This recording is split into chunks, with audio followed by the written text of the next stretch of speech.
शारदा अपने बेटे सौरभ के साथ शहर में रहती थी।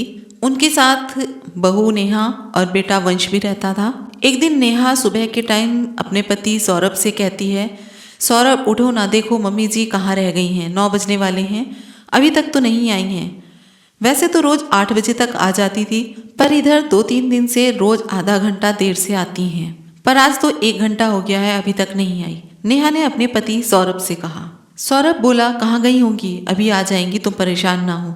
नेहा कहती है, परेशान कैसे ना हो, अभी तक नाश्ता भी नहीं तैयार है और बाकी का काम भी वैसे का वैसा पड़ा है और अभी काम वाली भी नहीं आई है। अब मैं काम देखूं या ऑफिस जाऊं, मेरे ऑफिस का भी टाइम हो रहा है और मेरा टिफिन नाश्ता वगैरह कुछ भी तैयार नहीं है। हद है लापरवाही की भी। सौरभ बोलता है, तुम परेशान मत हो, लाओ मैं तुम्हारी मदद करता हूँ, वरना तुम्हें ऑफिस के लिए लेट हो जाएगा। नेहा खींच कर बोलती है, मेरी मदद की छोड़ो, अपनी माँ की फिक्र करो, पता नहीं आजकल कहाँ रह जाती हैं। मैं तो कहती हूँ आज ही उनसे बात करो कि ये सब क्या हो रहा है, कहाँ जाती हैं आजकल। सौरभ कहता है, जाएंगी कहाँ, कहीं बातचीत करने में व्यस्त हो जाती होंगी। नेहा पहले से ही गुस्से में थी। गुस्सा होकर फिर से बोलती है, क्या पता, आजकल तो किसी को भी कुछ भी नहीं कहा जा सकता, जवान की तो छोड़ो, बूढ़ों के भी रंग ढंग अलग हैं। सौरभ गुस्से में कहता है, क्या मतलब, क्या कहना चाहती हो तुम। नेहा बोलती है, मैं कुछ नहीं कह रही, अपनी माँ से बात करो, कहाँ रहती हैं इतनी देर आजकल। ये कहते हुए नेहा अपने काम में लग जाती है। जो ये सब बातें हो रही थी सौरभ में और नेहा में, ये शारदा जी के बारे में हो रही थी, जो कि पति के देहावसान के बाद गांव से शहर में आ गई थी। बेटा बोला था कि माँ गांव में अकेले रहकर क्या करोगी, और उसको अपने साथ शहर ले आया था। धीरे धीरे घर के सारे काम की जिम्मेदारी उन पर ही आ गई थी। सौरभ और नेहा दोनों ही मल्टीनेशनल कंपनी में नौकरी करते थे और वंश, उनका 2.5 साल का पोता, प्ले स्कूल में जाता था। उसे छोड़ने और लाने की जिम्मेदारी भी शारदा जी के ही कंधों पर आ गई थी। पहले तो घर के सभी कामों के लिए कामवाली आती थी और एक फुल टाइम मेड रखी हुई थी, जो पोते वंश की भी देखभाल करती थी। पर एक के बाद एक करके सबकी छुट्टी कर दी गई थी कि वो सही से काम नहीं करते हैं। अब बस एक बर्तन और एक सफाई वाली आती है। खैर, शारदा जी ने अपना ही घर है सोचकर घर की सारी जिम्मेदारी अपने ऊपर ले ली थी। पर इतना सब करने के बाद भी उनकी घर में इज्जत नहीं थी। नेहा तो कभी सीधे मुंह बात भी नहीं करती थी, उसे तो सिर्फ उनके काम से ही मतलब था। अपने बेटे सौरभ के भी मुंह से प्यार के 2 बोल सुनने को भी तरस जाती थी वो। पर एक दिन तो नेहा को फोन पर बात करते हुए उन्होंने जो सुना, उनके लिए बहुत ही असहनीय हो गया था। वो फोन पर किसी से हंसकर बात कर रही थी। अरे अब तो बहुत आराम है, वंश की भी चिंता नहीं रहती, सौरभ की माँ ने बहुत अच्छे से घर संभाल रखा है। अरे इसीलिए तो उनको गांव से यहाँ लेकर आए थे कि उनको पैसा भेजना और यहाँ काम वालियों को पैसा देना, दोनों ही बच रहे हैं और काम भी अच्छा हो रहा है और वंश की देखभाल भी, वो भी बिल्कुल मुफ्त। फ्री टाइम में फुल टाइम की मेड मिल गई है, वरना इन मेड के नखरे तो उफ, तंग आ गई थी मैं। तब हम लोगों ने ये रास्ता निकाला। इसके आगे तो शारदा जी सुन न सकी थी। बर्दाश्त करना उनके बस से बाहर हो गया था। आज तक वो इसी भ्रम में जी रही थी कि अपना बेटा है, बहू है, पोता है, लेकिन उन सबके मन में शारदा जी का कोई महत्व नहीं था। उनकी स्थिति घर में सिर्फ एक फुल टाइम मेड की थी। बहू को क्या दोष दें, उनका खुद का बेटा भी सम्मान नहीं करता था। कितने प्यार और उत्साह से वो इस घर को संभाल रही थी। पर नेहा की बात सुनकर वो बहुत दुखी हो गई थी। चुपचाप वो नेहा को अब बिना आभास कराए कि उन्होंने उनकी बातें सुन ली हैं, फिर से अपने काम में लग जाती हैं। शारदा जी के पति सुरेंद्र जी एक किसान थे। दूसरे की जमीन पर खेती का काम करते थे। उसी के मेहनताने पर उनका घर चलता था। खुद की कोई जमीन जायदाद नहीं थी, बस 1-2 कमरों का छोटा सा मकान ही था। सौरभ उनकी इकलौती संतान थी। शादी के 11 सालों के बाद भी काफी मन्नतों के बाद हुआ था सौरभ। वे दोनों सौरभ की परवरिश में कोई कमी नहीं चाहते थे। अपना पेट काट कर भी उसकी सारी इच्छाओं को पूरा करते थे। वे दोनों ही चाहते थे कि उनका बेटा पढ़ लिख जाए और बहुत बड़ा आदमी बने, और सौरभ भी उनकी उम्मीदों पर खरा उतरा था और गांव के स्कूल में पढ़ाई में हमेशा अव्वल आता था। पढ़ाई में अव्वल रहने के कारण स्कॉलरशिप मिलती है। कॉलेज के बाद इंजीनियरिंग करी और उसके बाद एक मल्टीनेशनल कंपनी में बतौर इंजीनियर सिलेक्ट हो गया। सौरभ ने उन्हें फोन करके बताया था नौकरी के बारे में, जिसे सुनकर दोनों बहुत खुश हो गए थे।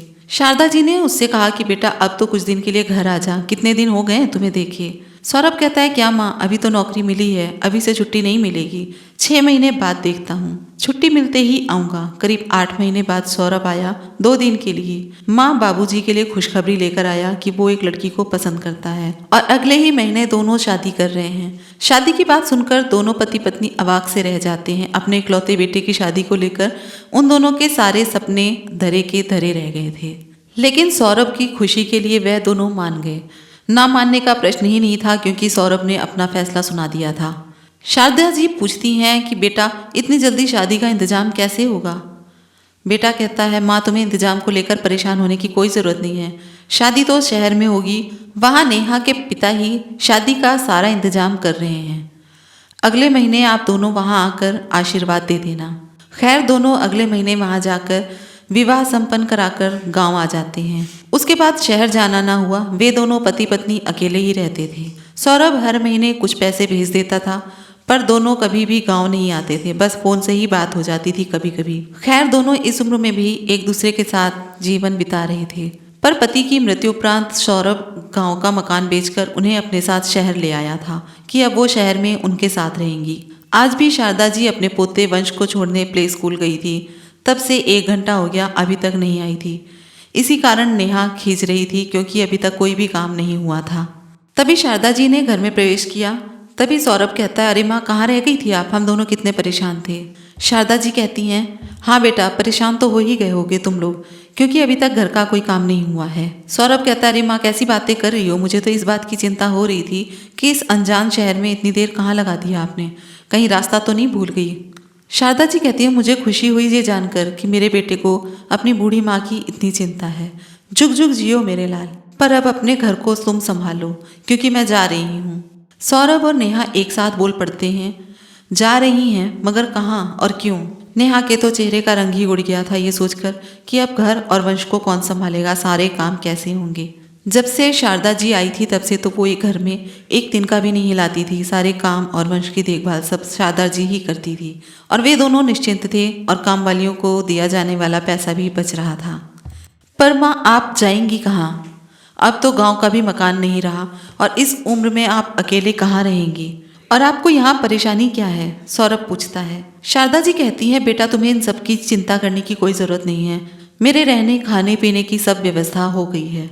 सौरभ आश्चर्यचकित होकर पूछता है क्या, कहाँ रहेंगी आप। शारदा जी कहती हैं मुझे एक डे केयर में काम मिल गया है, वेतन भी अच्छा देंगे और साथ ही साथ रहने और खाना भी फ्री में देंगे, तो कल से मैं वहीं जा रही हूँ।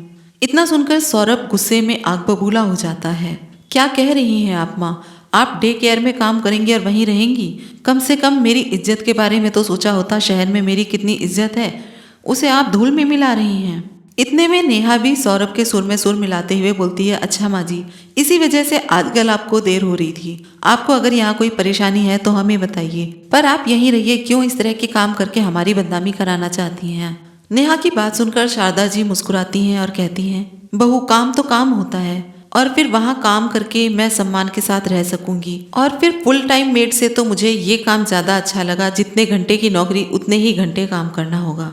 शारदा जी की बात सुनकर नेहा के चेहरे का रंग उड़ गया था, वो एक शब्द भी नहीं बोल पाई थी। और हाँ तुम लोग अपनी बदनामी की चिंता मत करो, आखिर तुम्हारी माँ हूँ, अपने बच्चों की बदनामी हो ऐसा कैसे सोच सकती हूँ। मैं यहाँ से दूर दूसरे शहर में जा रही हूँ जहाँ तुम्हें कोई नहीं जानता। शारदा जी ने सौरभ और नेहा की तरफ देख करके बोला। इतना कहकर वो अपने कमरे में चली गई। सौरभ और नेहा दोनों अचंभे से खड़े होकर देखते ही रह गए।